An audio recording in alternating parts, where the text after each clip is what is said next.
ಮುರಳಿಯ ದಿನಾಂಕ 21/7/2026. ಪ್ರಾತಃ ಮುರಳಿ ಬಾಪ್ದಾದ ಮಧುಬನ. ತಂದೆ ತಿಳಿಸುತ್ತಾರೆ, ಮಧುರ ಮಕ್ಕಳೇ, ಇಲ್ಲಿಯವರೆಗೂ ತಾವು ಹೇಳಿ ಕೇಳಿಕೆಯ ಮಾತುಗಳ ಮೇಲೆ ನಡೆಯುತ್ತಾ ಬಂದಿದ್ದೀರಾ. ಈಗ ತಂದೆ ತಮಗೆ ನೇರವಾಗಿ ಜ್ಞಾನವನ್ನು ತಿಳಿಸಿ ತಮ್ಮ ಸಮಾನ ಜ್ಞಾನಪೂರ್ಣರನ್ನಾಗಿ ಮಾಡುತ್ತಿದ್ದಾರೆ. ಪ್ರಶ್ನೆ: ಒಳ್ಳೆಯ ಪುರುಷಾರ್ಥಿ ಮಕ್ಕಳ ಗುರುತುಗಳು ಹಾಗೂ ಅವರ ಸ್ಥಿತಿಯ ಗಾಯನ ಏನಿದೆ? ಉತ್ತರ: ಒಳ್ಳೆಯ ಪುರುಷಾರ್ಥಿ ಮಕ್ಕಳು ತಂದೆ ತಾಯಿಯನ್ನು ಪೂರ್ಣವಾಗಿ ಅನುಸರಿಸುತ್ತಾರೆ, ಫಾಲೋ ಮಾಡುತ್ತಾರೆ. ತಮ್ಮ ಜೀವನದಲ್ಲಿ ತಮ್ಮ ಮೇಲೆ ತಾವೇ ದಯೆ ತೋರಿಸಿಕೊಳ್ಳುತ್ತಾರೆ. ಪೂರ್ತಿ ಗಮನ ಇಡುತ್ತಾರೆ. ಅಂದರೆ ನಾನು ಚೆನ್ನಾಗಿರಬೇಕು, ಮುಂದುವರಿಬೇಕು, ಪುರುಷಾರ್ಥ ಮಾಡಬೇಕು, ಬಾಬನ ರೈಟ್ ಹ್ಯಾಂಡ್ ಆಗಬೇಕು, ಬಾಬನ ಕಾರ್ಯದಲ್ಲಿ ಸಹಯೋಗಿಯಾಗಿ ನನ್ನ ಭಾಗ್ಯವನ್ನು ರೂಪಿಸ್ಕೊಳ್ಬೇಕು. ಈ ರೀತಿ ತಮ್ಮ ಜೀವನದ ಮೇಲೆ ತಾವೇ ದಯೆ ತೋರಿಸಿಕೊಳ್ಳುವುದು. ಪೂರ್ಣ ಗಮನ ಇಡುತ್ತಾರೆ. ಸ್ವಲ್ಪ ಸಮಯವನ್ನಾದರೂ ತೆಗೆದು ಬಾಬಾರವರ ನೆನಪಿನಲ್ಲಿ ಅವಶ್ಯವಾಗಿ ಕುಳಿತುಕೊಳ್ಳುತ್ತಾರೆ. ಅವರ ಸ್ಥಿತಿಯ ಗಾಯನವಿದೆ: ಅಚಲ, ಅಡೋಲ, ಸ್ಥಿರ. ಅವರ ಸ್ಥಿತಿ ಆ ರೀತಿ ಇರತ್ತೆ. ಅಂತಹವರಿಗೆ ಮಹಾವೀರ ಎಂದು ಹೇಳಲಾಗುವುದು. ಗೀತೆ: ಬೋಲಾನಾಥ ತಂದೆ ಭಿನ್ನವಾಗಿದ್ದಾರೆ. ಓಂ ಶಾಂತಿ.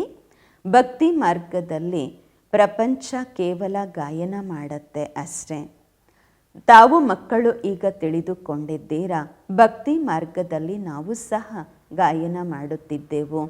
ಈಗ ಅದೇ ಬೋಲಾನಾಥ ತಂದೆಯ ಸನ್ಮುಖದಲ್ಲಿ ಕುಳಿತಿದ್ದೇವೆ. ಬೋಲಾನಾಥ ಎಂಬ ಅಕ್ಷರ ಭಕ್ತಿ ಮಾರ್ಗದ್ದು. ಭಕ್ತಿ ಮಾರ್ಗದ ಅಕ್ಷರವಾಗಿದೆ ಶಿವ ತಂದೆ.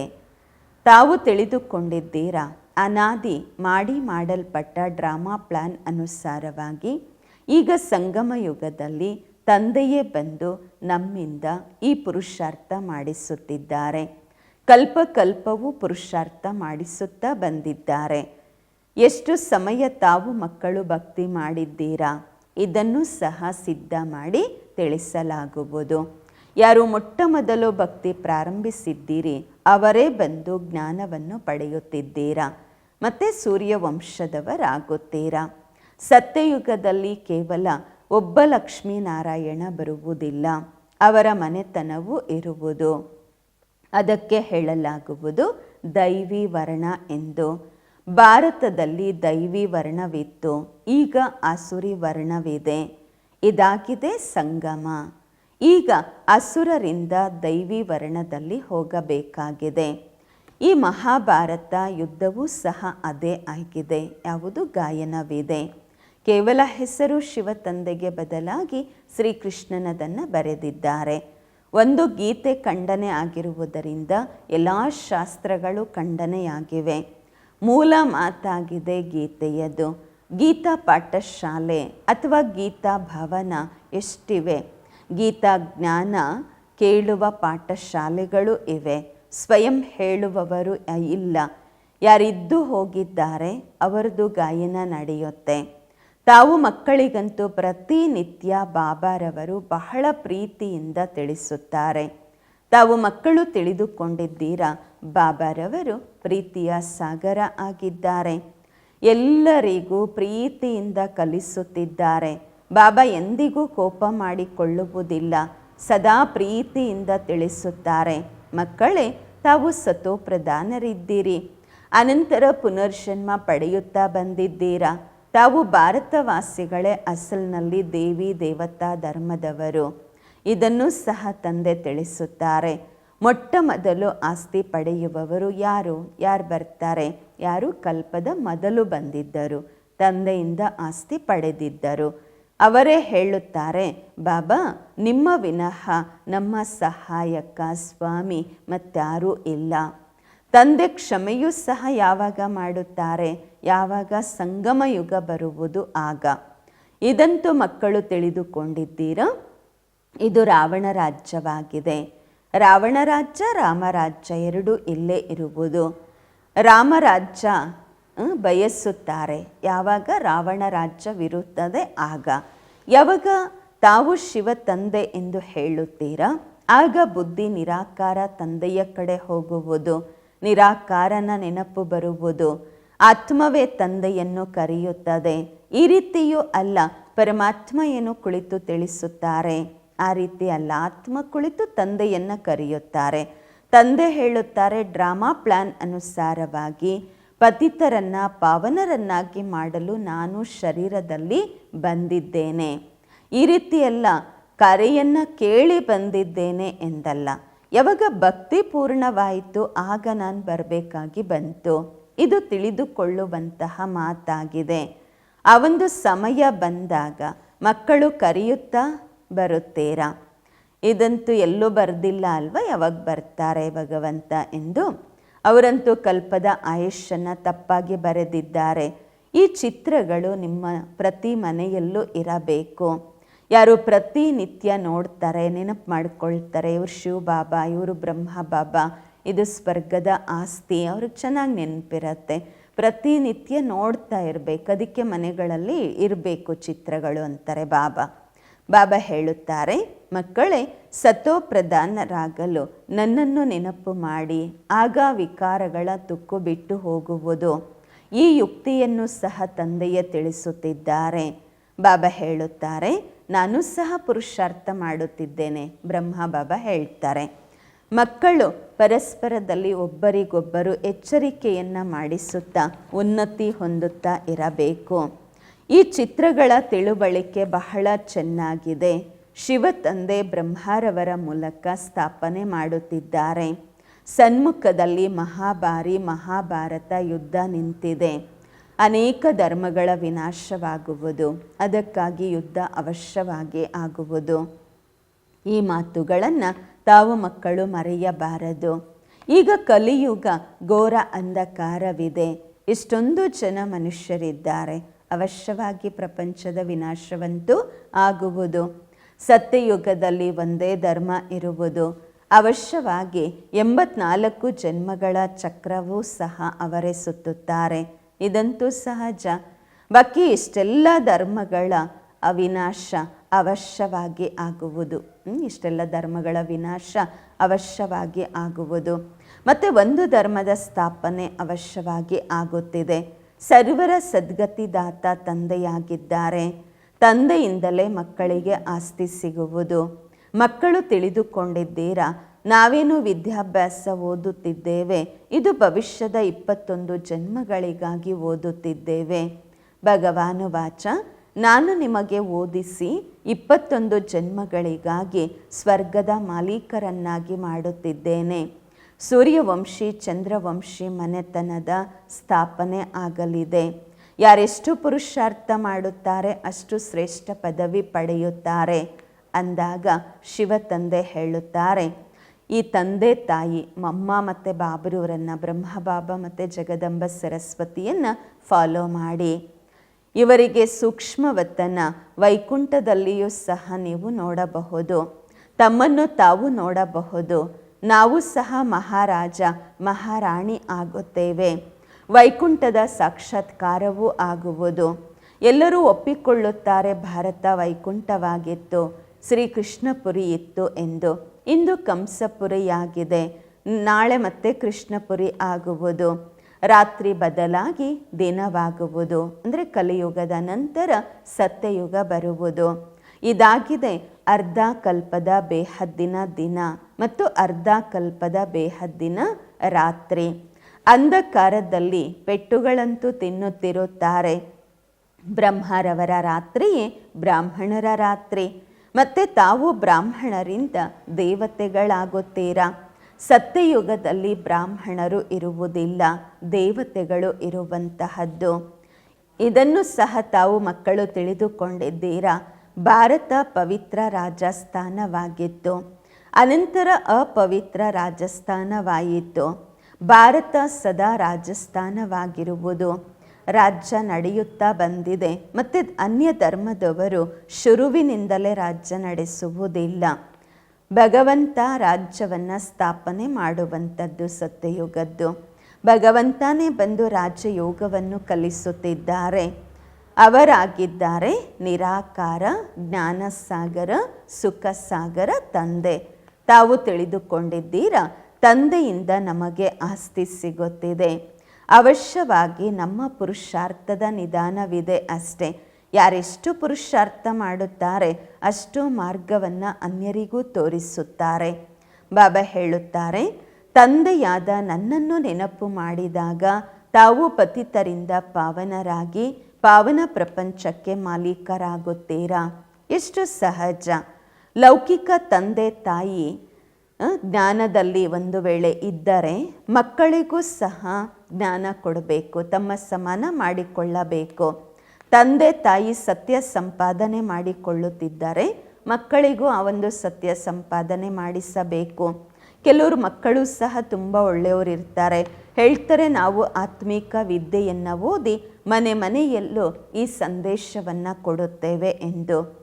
ಬಾಬರವರು ಹೇಳ್ತಾರೆ, ಪೈಗಂಬರ್ ಮತ್ತು ಮೆಸೆಂಜರ್ ನಾನಾಗಿದ್ದೇನೆ, ನಿಮಗೆ ಸಂದೇಶ ಕೊಡುತ್ತಿದ್ದೇನೆ, ಮಕ್ಕಳೇ ಮನೆಗೆ ನಡೆಯಿರಿ. ಅನ್ಯ ಧರ್ಮಸ್ಥಾಪಕರು ಕೇವಲ ಬಂದು ತಮ್ಮ ತಮ್ಮ ಧರ್ಮ ಸ್ಥಾಪನೆ ಮಾಡುತ್ತಾರೆ. ನಾನು ಎಲ್ಲರಿಗೂ ಸಂದೇಶ ಕೊಡುತ್ತಿದ್ದೇನೆ, ಮಕ್ಕಳೇ ಈಗ ನಡೆಯಿರಿ ಮನೆಗೆ ವಾಪಸ್ಸು. ಈ ಪ್ರಪಂಚದಲ್ಲಿ ಈಗ ಇರಲಿಕ್ಕೆ ಇಲ್ಲ, ಈ ಪ್ರಪಂಚ ಯೋಗ್ಯ ಇಲ್ಲ ಇರಲಿಕ್ಕೆ. ನನ್ನನ್ನು ನೆನಪು ಮಾಡಿದಾಗ ತಾವು ಪಾವನರಾಗುತ್ತೀರಾ. ತಾವು ಪಾವನರಿದ್ದಿರಿ. ಅನಂತರ ರಾವಣ ಪತಿತರನ್ನಾಗಿ ಮಾಡಿದ್ದಾರೆ. ನಾನು ಪುನಃ ಪಾವನರನ್ನಾಗಿ ಮಾಡಲು ಬಂದಿದ್ದೇನೆ. ಸ್ವಲ್ಪ ಸಮಯದಲ್ಲಿಯೇ ಬಾಂಬ್ಸ್ ಎಲ್ಲ ಯಾವಾಗ ಬೀಳುತ್ತೆ ಆಗ ತಿಳಿದುಕೊಳ್ಳುತ್ತಾರೆ ಅದೇ ಮಹಾಭಾರತ ಯುದ್ಧ ಎಂದು. ಅವಶ್ಯವಾಗಿ ಭಗವಂತನೂ ಇದ್ದಾರೆ, ಆದರೆ ತಿಳ್ಕೊಂಡಿಲ್ಲ. ಗೀತೆಯ ಭಗವಂತ ಕೃಷ್ಣ ಎಂದು ತಿಳ್ಕೊಂಡಿದ್ದಾರೆ. ಎಷ್ಟು ತಬ್ಬಿಬ್ಬಾಗಿದ್ದಾರೆ. ತಬ್ಬಿಬ್ಬಾಗಲಿಲ್ಲವೆಂದರೆ ಭಗವಂತ ಬರುವ ಅವಶ್ಯಕತೆಯಾದರೂ ಏನಿತ್ತು. ಭಕ್ತಿ ಮಾರ್ಗಕ್ಕೆ ಬೂಲ್ ಬುಲಯ್ಯನ ಆಟ ಎಂದು ಹೇಳಲಾಗುವುದು, ಮರೆಸುವಂತಹ ಆಟವೆಂದು ಹೇಳಲಾಗುವುದು. ಈಗ ತಂದೆ ಹೇಳುತ್ತಾರೆ, ನನ್ನನ್ನು ನೆನಪು ಮಾಡುವುದರಿಂದ ಎಲ್ಲ ತಪ್ಪುಗಳು ಸಮಾಪ್ತಿಯಾಗುವುದು. ಮೊದಲು ತಮ್ಮನ್ನು ತಾವು ದೇಹ ಎಂದು ತಿಳಿದುಕೊಳ್ಳುತ್ತಿದ್ದೀರಿ, ಈಗ ತಮ್ಮನ್ನು ದೇಹಿ ಎಂದು ತಿಳಿದುಕೊಳ್ಳುತ್ತೀರಾ. ಈ ಎಚ್ಚರಿಕೆ ತಂದೆಯೇ ಕೊಡುತ್ತಾರೆ, ಮಕ್ಕಳೇ ದೇಹಿ ಅಭಿಮಾನಿ ಆಗಿರಿ. ಇಲ್ಲಿ ತಾವು ತಂದೆಯ ಸನ್ಮುಖದಲ್ಲಿ ಕುಳಿತಿದ್ದೀರಾ. ಅಲ್ಲಿ ಸೇವಾ ಕೇಂದ್ರಗಳಲ್ಲಿ ಮಕ್ಕಳು ಕುಳಿತು ಜ್ಞಾನ ತಿಳಿಸುತ್ತಾರೆ. ಶಿವ ತಂದೆ ಈ ರೀತಿ ಹೇಳುತ್ತಾರೆಂದು ಹೇಳುತ್ತಾರೆ. ಇಲ್ಲಂತೂ ಡೈರೆಕ್ಟಾಗಿ ಬಾಬಾ ಹೇಳುತ್ತಾರೆ, ನಾನು ಆತ್ಮರಿಗೆ ಕುಳಿತು ತಿಳಿಸುತ್ತಿದ್ದೇನೆ. ತಾವು ಮಕ್ಕಳು ತಿಳಿದುಕೊಂಡಿದ್ದೀರಾ, ಬಾಬಾ ಇವರ ಮೂಲಕ ನಮಗೆ ತಿಳಿಸುತ್ತಿದ್ದಾರೆ ಎಂದು. ಬಹಳ ದೊಡ್ಡ ಕಲ್ಯಾಣಕಾರಿ ಮೇಳ ಇದಾಗಿದೆ. ಬಾಬಾ ಹೇಳುತ್ತಾರೆ, ನಿರಂತರವಾಗಿ ನನ್ನನ್ನು ನೆನಪು ಮಾಡಿ. ಬಾಬರವರಿಂದ ಸ್ವರ್ಗದ ಆಸ್ತಿ ಪಡೆಯಬೇಕಾಗಿದೆ. ತಂದೆ ಮತ್ತು ಆಸ್ತಿಯನ್ನು ನೆನಪು ಮಾಡಬೇಕು. ಯಾವುದೇ ವಿಕರ್ಮ ಮಾಡಬಾರದು. ಒಂದು ವೇಳೆ ವಿಕರ್ಮ ಮಾಡಿದರೆ 100ಕ್ಕೆ 100ರಷ್ಟು ಶಿಕ್ಷೆಯಾಗುವುದು. ವಿಕರ್ಮ ಮಾಡಿಸುವಂತಹದ್ದು ಮಾಯೆ, ಅದರ ಮೇಲೆ ವಿಜಯ ಪಡೆಯಬೇಕು. ಆದ್ದರಿಂದ ಹನುಮಂತ ಮಹಾವೀರನ ಕತೆ ಇದೆ. ತಾವು ಹನುಮಂತ ಮಹಾವೀರ ಆಗಿದ್ದೀರಾ ಅಲ್ವಾ? ನಾವಂತೂ ಬಾಬ್ರೂರಿಗೆ ಮಕ್ಕಳಾಗಿದ್ದೇವೆ. ಮಾಯೆಯ ಜೊತೆ ಸೋಲಬಾರದು ಅಂದಾಗ ಬಾಬಾರವರನ್ನು ನೆನಪು ಮಾಡುತ್ತಾ ಮಾಡುತ್ತಾ ಸತೋಪ್ರಧಾನ ವಿಕರ್ಮ ಜೀತರಾಗುತ್ತೇವೆ. ಆಗಲಿಲ್ಲವೆಂದರೆ ಪದವಿ ಭ್ರಷ್ಟವಾಗುವುದು.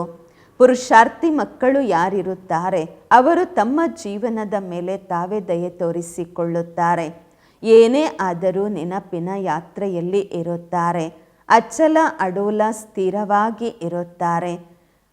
ವಿನಾಶವಂತೂ ಆಗಲೇಬೇಕು. ಎಲ್ಲರ ಕಾಕ ಚಾಚ ಮಾಮ ಗುರು ಗೋಸಾಯಿ ಎಲ್ಲರೂ ಸಮಾಪ್ತಿ ಆಗಲೇಬೇಕು ವಿನಾಶವಾದರೆ. ಸದ್ಗುರು ತಂದೆ ಹೇಳುತ್ತಾರೆ, ನಾನು ನಿಮ್ಮನ್ನು ಜೊತೆಯಲ್ಲಿ ಕರೆದುಕೊಂಡು ಹೋಗುತ್ತೇನೆ. ಮನುಷ್ಯರಂತೂ ಬಿಲ್ಕುಲ್ ಅಂಧಕಾರದಲ್ಲಿದ್ದಾರೆ. ತಾವು ತಿಳಿದುಕೊಂಡಿದ್ದೀರಾ, ಶಿವ ತಂದೆ ನಮ್ಮನ್ನು ಜೊತೆಯಲ್ಲಿ ಕರೆದುಕೊಂಡು ಹೋಗುತ್ತಾರೆ. ಹೇಳ್ತಾರೆ ಅಲ್ವಾ, ಮೃತ್ಯು ಬಂದ್ಬಿಡುತ್ತೆಂದು. ಬಾಬಾ ಹೇಳ್ತಾರೆ, ನಾನಂತೂ ನಿಮ್ಮನ್ನು ಶಾಂತಿಧಾಮದಲ್ಲಿ ಕರೆದುಕೊಂಡು ಹೋಗುತ್ತೇನೆ. ಆತ್ಮ ಶರೀರ ಬಿಟ್ಟು ಹೋಗುತ್ತೆ, ಮೃತ್ಯು ತೆಗೆದುಕೊಂಡು ಹೋಗುವುದಿಲ್ಲ. ಆತ್ಮ ಹೊರಟು ಶರೀರ ಬಿಟ್ಟು ಬಿಡುತ್ತೆ. ಈಗಂತೂ ನಾನು ಸ್ವಯಂ ಬಂದಿದ್ದೇನೆ ನಿಮ್ಮನ್ನು ವಾಪಸ್ ಮನೆಗೆ ಕರೆದುಕೊಂಡು ಹೋಗಲು. ಬಾಬಾ ಏನು ಸಾಯಿಸ್ಲಿಕ್ಕೋಸ್ಕರ ಬಂದಿದ್ದಾರೇನು?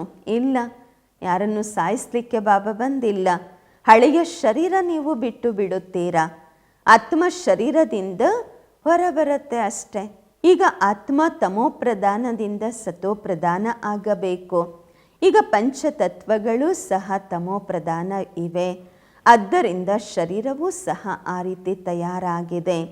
ಅಲ್ಲಿ ಸತ್ಯಯುಗದಲ್ಲಿ ಪಂಚತತ್ವಗಳು ಸತೋಪ್ರಧಾನ ಇರುತ್ತೆ, ನಿಮ್ಮ ಶರೀರವು ಸುಂದರ ಸತೋಪ್ರಧಾನವಾಗಿರುತ್ತದೆ. ತಂದೆ ಹೇಳುತ್ತಾರೆ, ನಾನು ಪುನಃ ಸತ್ಯಯುಗಿ ಆದಿ ಸನಾತನ ದೇವಿ ದೇವತಾ ಧರ್ಮದ ಸ್ಥಾಪನೆ ಮಾಡುತ್ತಿದ್ದೇನೆ. ನೀವೇ 84 ಜನ್ಮಗಳನ್ನು ಭೋಗಿಸುತ್ತೀರಾ. ನೀವು ನಿಮ್ಮ ಧರ್ಮವನ್ನೇ ಮರೆತಿದ್ದೀರಾ. ಬೇರೆ ಯಾರೂ ತಮ್ಮ ಧರ್ಮವನ್ನು ಮರೆತಿಲ್ಲ.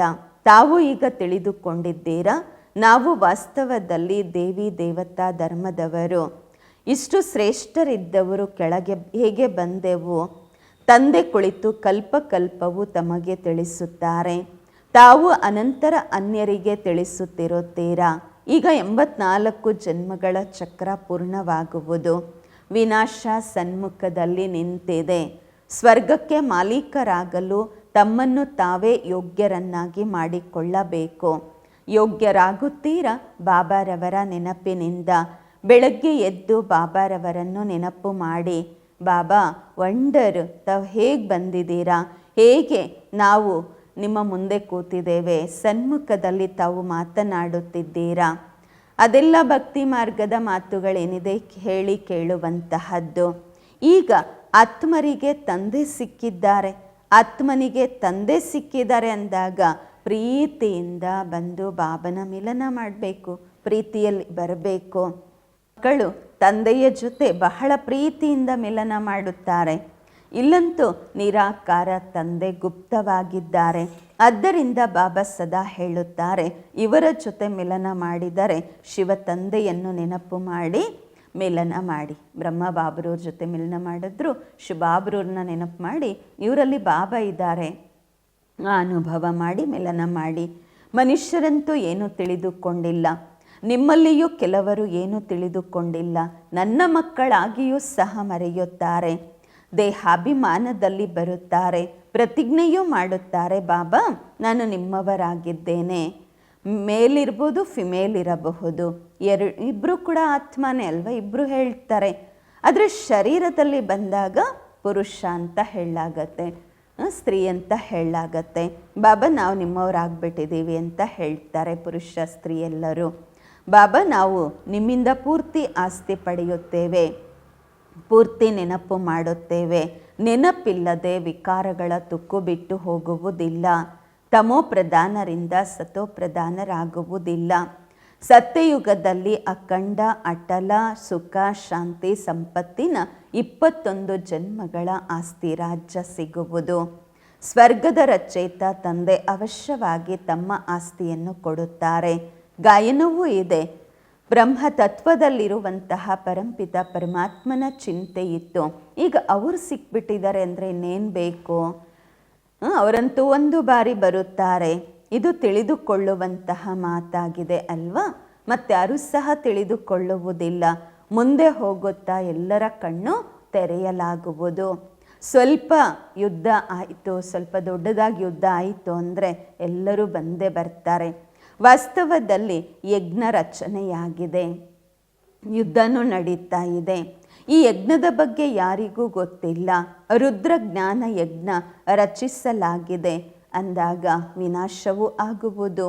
ಮತ್ತು ಅವರು ಸ್ಥೂಲವಾದ ವಿಘ್ನ ರಚಿಸ್ತಾರೆ, ವಿನಾಶ ಆಗಬಾರ್ದು ಅಂತ, ಶಾಂತಿ ಆಗಿಬಿಡಬೇಕು ಅಂತ ಹೇಳಿ.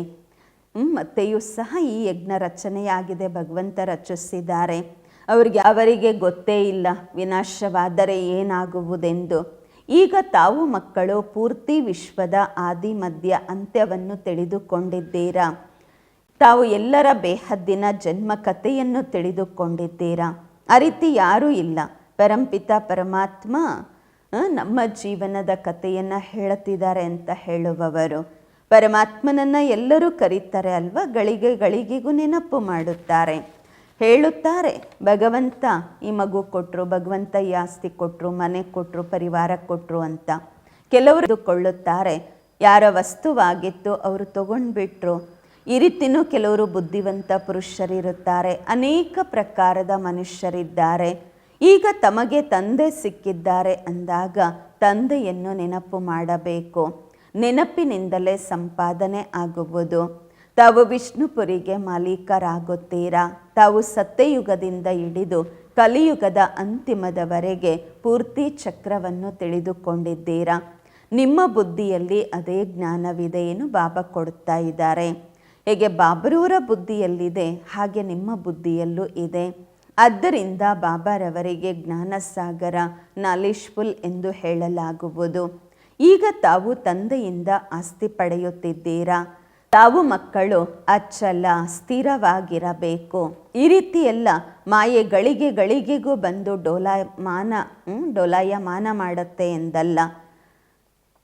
ಬಾಬಾ ಹೇಳ್ತಾರೆ, ಚೂಯಿ ಮುಯಿ ಆಗಬಾರ್ದು, ಮುಟ್ಟಿದರೆ ಮುನಿಯಂತೆ ಆಗಬಾರ್ದು, ಮತ್ತು ನಾನೇ ಮಹಾನ್ ಅಂತನೂ ಅಂದ್ಕೊಳ್ಬಾರ್ದು. ಒಂದು ಹೇಳಿದ್ರೆ ಕಡಿಮೆ, ಎರಡು ಹೇಳಿದ್ರೆ ಜಾಸ್ತಿ, ಆ ರೀತಿ ಚುಯಿ ಮುಯಿನೂ ಆಗಬಾರ್ದು.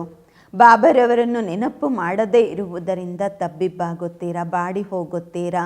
ತಂದೆಯನ್ನು ನೆನಪು ಮಾಡುವ ಪುರುಷಾರ್ಥ ತಾವು ಮಾಡುತ್ತಿದ್ದೀರಾ. ಸಮಯ ಸಮೀಪ ಬರುತ್ತಿದೆ ಮತ್ತು ತಾವು ನೋಡುತ್ತೀರಾ, ನಮ್ಮ ಪುರುಷಾರ್ಥ ಈಗ ಪೂರ್ಣವಾಯಿತು, ಅಂತಿಮ ಬಂದಿತೆಂದು, ಅಂತಿಮ ಸಮಯ ಬಂದಿತೆಂದು ನೋಡುತ್ತೀರಾ. ಒಳ್ಳೆಯದು. ಮಧುರಾತಿ ಮಧುರ ಅಗಲಿ ಹೋಗಿ ಮರಳಿ ಸಿಕ್ಕಿರುವ ಮಕ್ಕಳ ಪ್ರತಿಯಾಗಿ ಮಾತ್ಪಿತಾ ಬಾಬ್ದಾದಾರವರ ನೆನಪು, ಪ್ರೀತಿ, ಬೆಳಗಿನ ವಂದನೆಗಳು. ಆತ್ಮಿಕ ಮಕ್ಕಳಿಗೆ ಆತ್ಮಿಕ ತಂದೆಯ ನಮಸ್ಕಾರಗಳು. ನಾವು ಆತ್ಮಿಕ ಮಕ್ಕಳಿಂದ ಆತ್ಮಿಕ ಮಾತ್ಪಿತಾ ಬಾಬ್ದಾದಾರವರಿಗೆ ನೆನಪು, ಪ್ರೀತಿ, ಬೆಳಗಿನ ವಂದನೆಗಳು ಹಾಗೂ ನಮಸ್ಕಾರಗಳು. ಧನ್ಯವಾದಗಳು ಬಾಬಾ. ಧಾರಣೆಗಾಗಿ ಮುಖ್ಯ ಸಾರ. ಫಸ್ಟ್ ಪಾಯಿಂಟು, ಆತ್ಮಿಕ ವಿದ್ಯೆಯನ್ನು ಓದಿ ಸತ್ಯ ಸಂಪಾದನೆ ಮಾಡಿಕೊಳ್ಳಬೇಕು ಮತ್ತು ಮಾಡಿಸಬೇಕು. ಮನೆಗೆ ಹೋಗುವ ಸಂದೇಶವನ್ನು ಎಲ್ಲರಿಗೂ ಕೊಡಬೇಕು. ಈಗ ಯಾವುದೇ ವಿಕರ್ಮ ಮಾಡಬಾರದು. ಎರಡನೇ ಪಾಯಿಂಟು, ಬೆಳಗ್ಗೆ ಎದ್ದು ಪ್ರೀತಿಯಿಂದ ತಂದೆಯನ್ನು ನೆನಪು ಮಾಡಬೇಕು. ಚಿಕ್ಕ ಪುಟ್ಟ ಮಾತುಗಳಲ್ಲಿ ಚುಯಿಮುಯಿ ಆಗಬಾರದು, ಮುಟ್ಟಿದರೆ ಮುನಿ ಆಗಬಾರದು. ಸ್ಥಿತಿಯನ್ನು ಅಚಲ ಅಡೋಲ ಮಾಡಿಕೊಳ್ಳಬೇಕು. ವರದಾನ, ಜ್ಞಾನದ ಲೈಟ್ ಮೈಟ್ ಮೂಲಕ ತಮ್ಮ ಅದೃಷ್ಟವನ್ನು ಬೆಳಗಿಸಿಕೊಳ್ಳುವಂತಹ ಸದಾ ಸಫಲತಾ ಮೂರ್ತಿ ಆಗಿರಿ. ಜ್ಞಾನದ ಪ್ರಕಾಶ ಮತ್ತು ಶಕ್ತಿಯ ಮೂಲಕ ತಮ್ಮ ಅದೃಷ್ಟವನ್ನು ಬೆಳಗಿಸಿಕೊಳ್ಳುವಂತಹ ಸದಾ ಸಫಲತಾ ಮೂರ್ತಿ ಆಗಿರಿ. ವರದಾನದ ವಿಶ್ಲೇಷಣೆ, ಯಾವ ಮಕ್ಕಳು ಜ್ಞಾನದ ಲೈಟ್ ಮತ್ತು ಮೈಟಿಂದ ಆದಿ ಮಧ್ಯ ಅಂತ್ಯವನ್ನು ತಿಳಿದುಕೊಂಡು ಪುರುಷಾರ್ಥ ಮಾಡುತ್ತಾರೆ, ಅವರಿಗೆ ಅವಶ್ಯವಾಗಿ ಸಫಲತೆ ಪ್ರಾಪ್ತವಾಗುವುದು. ಸಫಲತೆ ಪ್ರಾಪ್ತವಾಗುವುದು ಕೂಡ ಅದೃಷ್ಟದ ಗುರುತಾಗಿದೆ. ಜ್ಞಾನಪೂರ್ಣರಾಗುವುದೇ ಅದೃಷ್ಟವನ್ನು ಬೆಳಗಿಸಿಕೊಳ್ಳುವ ಸಾಧನವಾಗಿದೆ. ಜ್ಞಾನ ಕೇವಲ ರಚಯಿತ ಮತ್ತು ರಚನೆಯದಷ್ಟೇ ಅಲ್ಲ, ಆದರೆ ಜ್ಞಾನಪೂರ್ಣ ಎಂದರೆ ಅರ್ಥ ಪ್ರತಿ ಸಂಕಲ್ಪ, ಪ್ರತಿ ಶಬ್ದ, ಪ್ರತಿ ಕರ್ಮದಲ್ಲಿ ಜ್ಞಾನ ಸ್ವರೂಪರಾಗಬೇಕು. ಆಗ ಸಫಲತಾ ಮೂರ್ತಿ ಆಗುತ್ತೀರಾ. ಒಂದು ವೇಳೆ ಪುರುಷಾರ್ಥ ಚೆನ್ನಾಗಿದ್ದರೂ ಸಹ ಸಫಲತೆ ಕಾಣುತ್ತಿಲ್ಲವೆಂದರೆ, ಸಫಲತೆ ಸಿಗುತ್ತಿಲ್ಲವೆಂದರೆ ಇದನ್ನೇ ತಿಳಿದುಕೊಳ್ಳಬೇಕು, ಇದು ಆ ಸಫಲತೆ ಅಲ್ಲ, ಪರಿಪಕ್ವತೆಯ ಸಾಧನವಾಗಿದೆ. ಸ್ಲೋಗನ್, ಭಿನ್ನರಾಗಿ ಕರ್ಮೇಂದ್ರಿಯಗಳಿಂದ ಕರ್ಮ ಮಾಡಿಸಿದಾಗ ಕರ್ಮಾತೀತ ಸ್ಥಿತಿಯ ಅನುಭವ ಸಹಜವಾಗಿ ಮಾಡಬಹುದು. ಭಿನ್ನರಾಗಿ ಕರ್ಮೇಂದ್ರಿಯಗಳಿಂದ ಕರ್ಮ ಮಾಡಿಸಿದಾಗ ಕರ್ಮಾತೀತ ಸ್ಥಿತಿಯ ಅನುಭವ ಸಹಜವಾಗಿ ಮಾಡಬಹುದು. ಅವ್ಯಕ್ತ ಇಶಾರೆ, ಜ್ವಾಲಾ ಸ್ವರೂಪ ಸ್ಥಿತಿಯಲ್ಲಿದ್ದು ಶಕ್ತಿಶಾಲಿ ನೆನಪಿನ ಅನುಭವ ಮಾಡಿ. ಯಾವಾಗ ಯೋಗದಲ್ಲಿ ಕುಳಿತುಕೊಳ್ಳುತ್ತೀರಾ ಆಗ ಸಮಾವೇಶ ಮಾಡಿಕೊಳ್ಳುವ ಶಕ್ತಿಯನ್ನು ಸೆಕೆಂಡಿನಲ್ಲಿ ಉಪಯೋಗಿಸಿರಿ. ಸೇವೆಯ ಸಂಕಲ್ಪವೂ ಸಹ ಸಮಾವೇಶವಾಗಬೇಕು. ಅಷ್ಟು ಶಕ್ತಿ ಇರಬೇಕು. ಸ್ಟಾಪ್ ಎಂದು ಹೇಳಿದರೆ ಸ್ಟಾಪ್ ಆಗಬೇಕು. ಫುಲ್ ಬ್ರೇಕ್ ಆಗಬೇಕು. ಡೀಲಾ ಬ್ರೇಕ್ ಇರಬಾರದು. ಒಂದು ವೇಳೆ 1 ಸೆಕೆಂಡಿನ ಬದಲಾಗಿ ಜಾಸ್ತಿ ಸಮಯ ಇಡಿಸಿತೆಂದರೆ ಸಮಾವೇಶ ಮಾಡಿಕೊಳ್ಳುವ ಶಕ್ತಿ ಬಲಹೀನವಾಗಿದೆ ಎಂದೇ ಹೇಳಬಹುದು. ಓಂ ಶಾಂತಿ.